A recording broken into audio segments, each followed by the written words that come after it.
Mas houve financiamento, isso está sendo investigado. Há já 1.190 denúncias oferecidas no primeiro momento. Agora os financiadores e aqueles que instigaram a investigação vem sendo realizada.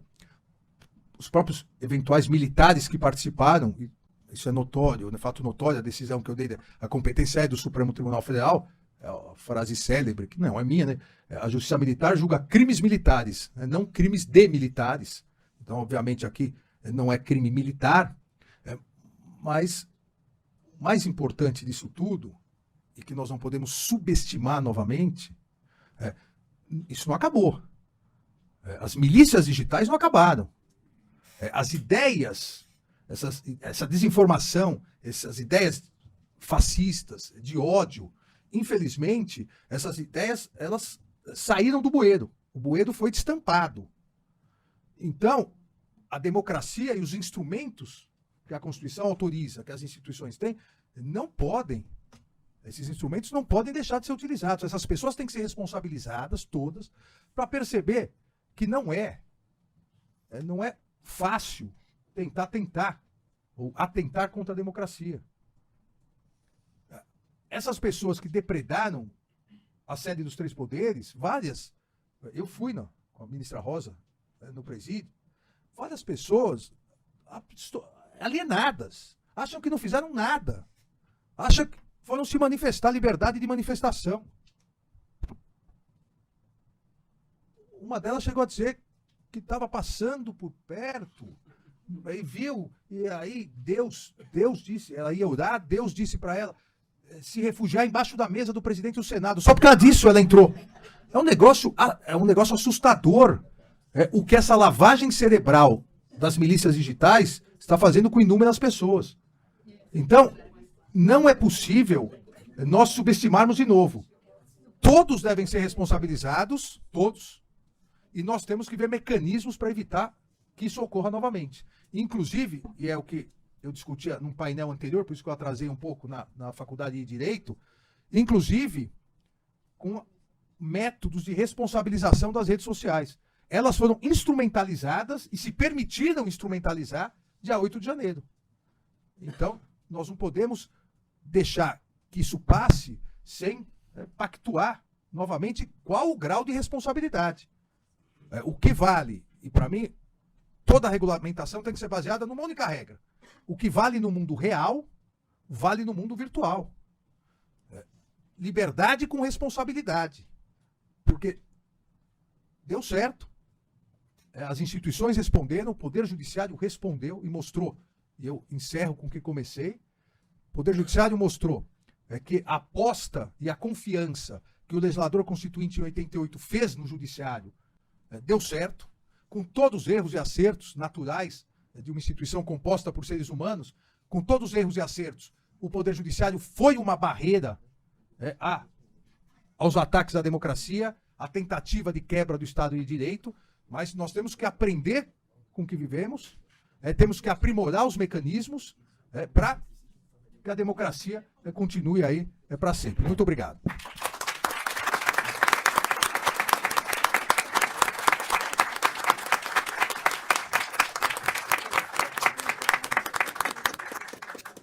Eu queria agradecer a excelente exposição do nosso ministro Alexandre de Moraes.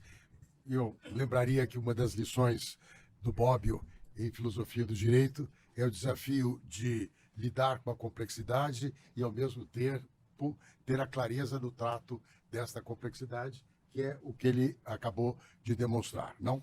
Enfim, mostrando como é muito importante dar conta da complexidade do assunto.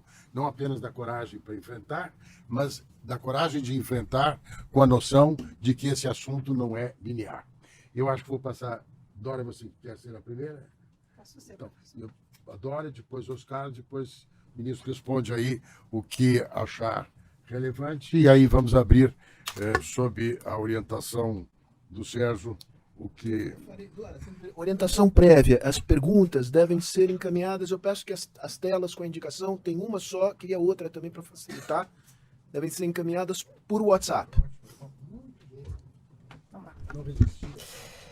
Bom dia a todas e todos. É uma alegria. Antes de tudo, quero agradecer o convite do Instituto da Fundação Fernando Henrique Cardoso para estar hoje nesse painel. E a alegria também de encontrar tantas pessoas conhecidas, doutora Raquel Dodge, ministra Isabela Teixeira, Marina Dias, doutora Kenaric, Luciana Zafalon. Em nome de vocês, né, saúdo todas as mulheres e homens desse plenário, e em especial a alegria de poder estar ao lado do ministro Alexandre de Moraes nesse debate sobre os riscos à democracia. Eu sou advogada de formação e dediquei minha vida profissional inteira ao trabalho na sociedade civil brasileira. Hoje sou diretora regional da Artigo 19, uma organização internacional de defesa da liberdade de expressão, que já está no Brasil desde 1997, portanto vai fazer já um período importante que acompanha a história dessa jovem democracia.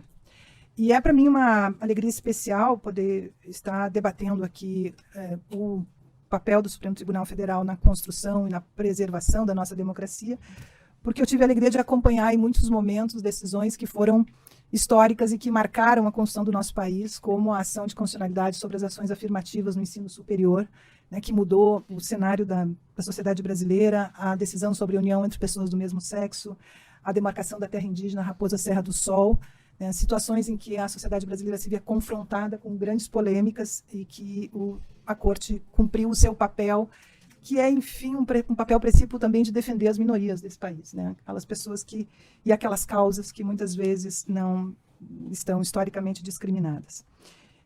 Devo lhe dizer, ministro, que várias vezes durante o processo eleitoral e estando coordenando uma organização de defesa de liberdade de expressão, onde a gente acompanha ataques a jornalistas, ataques a situações de liberdade de associação, protesto, manifestação, todo o debate nas redes sociais, acompanhamos intensamente o debate parlamentar, o deputado Orlando está aqui, era com alívio que a gente via muitas das suas decisões, né? A gente via o momento de alta turbulência política pelo qual a gente passava no Brasil e no mundo, a gente via os exemplos em outros lugares do mundo em que as sociedades se transformaram em sociedades mais autocráticas, com menos direitos e menos liberdade, e que o ataque que se fazia às instituições e à sociedade brasileira era de alto risco, né? Especialmente agudizado durante o processo eleitoral, mas que vinha exatamente se acumulando por um processo de organização de uma extrema-direita no Brasil que usava de muitos mecanismos de comunicação e de muitos mecanismos de comunicação através das tecnologias para propagar, né, discursos de ódio, de manifestação, de ruptura institucional e de ataque à democracia. Neste cenário, acho que a sociedade civil brasileira ela fez muitas coisas. Por exemplo, quando o senhor manifesta que as pessoas foram votar, eu acho que há um momento muito importante no início do ano passado em que houve uma enorme campanha pela participação da juventude nas eleições, né? Eu lembro que o Tribunal Superior Eleitoral lançou o seu calendário de renovação das identidades eleitorais e houve uma campanha coletiva para que a juventude fosse votar e foi a maior história, né, o maior número de alistamento eleitoral da história. E isso é fruto de muito esforço. Como responsabilizar as empresas de tecnologia, as Big Techs? Eu venho conversando muito isso desde antes da eleição com o deputado Orlando Silva, que é o relator do projeto de lei. Algo precisa ser feito e ninguém duvida disso, inclusive as empresas. Elas perceberam, e eu montei um grupo de trabalho com elas, com todas elas, no Tribunal Superior Eleitoral, elas perceberam que essa instrumentalização que sofreram, de forma, eu diria, por omissão conivente, mas sofreram dia 8 de janeiro, isso a médio e longo prazo é contra elas também. Porque elas não acham que se houver a quebra da democracia, elas vão continuar funcionando do jeito que funcionam. Elas perceberam também o perigo. Os métodos de controle ou de regulação, vamos dizer assim, é que precisam ser conversados, porque elas têm uma outra visão, essencialmente por causa do modelo de negócio. Mas há alguns tópicos que me parecem muito claros. Primeiro, que não é possível mais que, juridicamente, elas continuem sendo consideradas empresas de tecnologia, sem nenhuma responsabilidade pelo que divulgam. Eu volto ao que eu comecei e acabei citando aqui. Nós não queremos, juridicamente, nada mais, nada menos do que, para o mundo virtual, do que existe no mundo real. Se elas fizessem a mesma coisa no mundo real, em jornais, rádios, televisões, elas seriam responsabilizadas? Não, tem que ser responsabilizado. Elas devem ser tipificadas, ou pelo menos consideradas iguais, empresas de mídia, de publicidade. Qual a empresa que mais faturou no mundo em publicidade ano passado? A Google. Então, olha, se fatura com publicidade, não é uma empresa de tecnologia só. E como fazer isso? Nós estamos discutindo aqui, daria mais 3 horas de conversa, mas eu citei para eles, fiz uma analogia do mundo real e do mundo virtual. Se você é dono de um depósito, elas dizem que são grandes depositárias de informação. Cada um coloca o que quer. Se você é dono de um depósito e alguém aluga o seu depósito, e aí começa a guardar droga, laboratório, faz tráfico de drogas, ou contrabando, ou sequestra as pessoas e coloca lá, você não pode ser responsabilizado porque você não sabe. Nenhum problema. Agora, você sabe, e aí você não só sabe, como aí você aumenta o aluguel. Você fala, o negócio é de risco. Então, eu quero ganhar um pouquinho mais.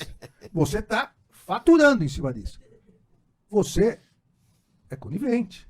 Você é partícipe disso. Você não pode alegar, mas a droga não é minha, o contrabando não é meu, e o sequestrado não fui eu. Você não está ganhando com isso? Vamos transportar para o mundo virtual. São grandes depositários. Ótimo. Mas primeiro tem que fazer um filtro. Eu volto a isso daqui a pouco. Segundo, eu acho totalmente ineficiente se nós quisermos definir o que é fake news, o que é notícia fraudulenta, e tentar fazer filtro para tudo disso. Do que vai ser responsabilizado? Do que esse grande depósito ganha dinheiro. Engajamento, monetização e o que os algoritmos direcionam. E aí entra outra questão que todos os especialistas nisso dizem. Deve haver mais transparência nos algoritmos.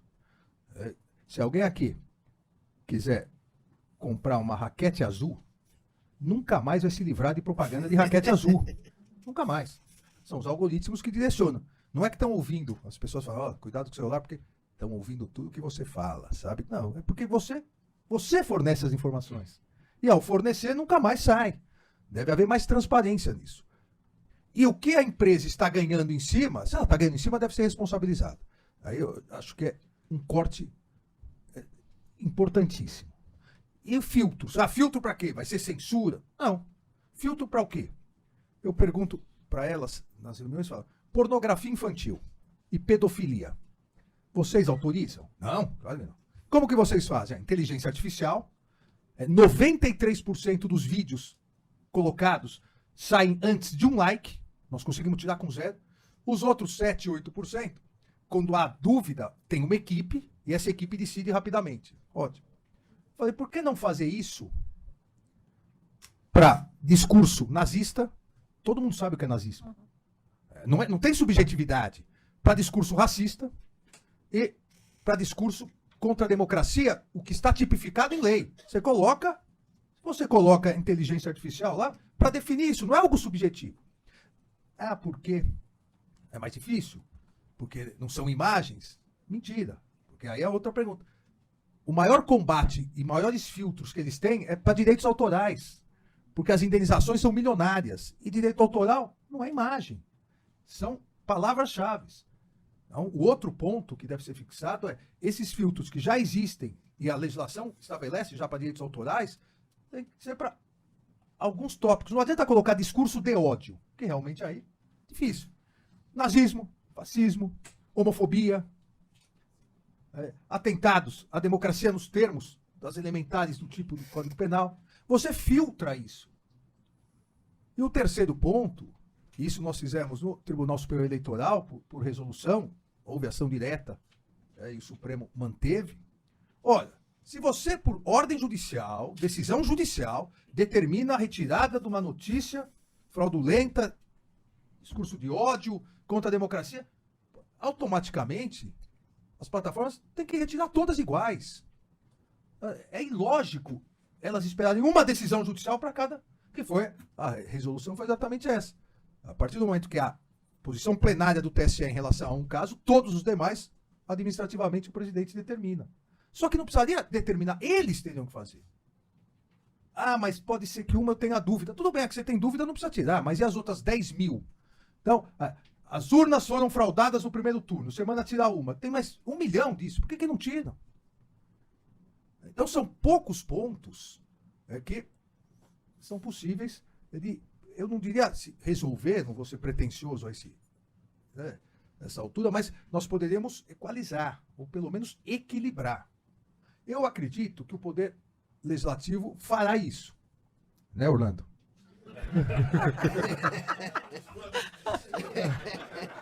Com a sociedade civil, ministro, não tem jeito. Com a sociedade civil. Agora, e se não fizer? Se não fizer, o Supremo vai se substituir ao Legislativo? Claro que não. Mas nós vamos ter que interpretar o artigo 19 do Marco Civil.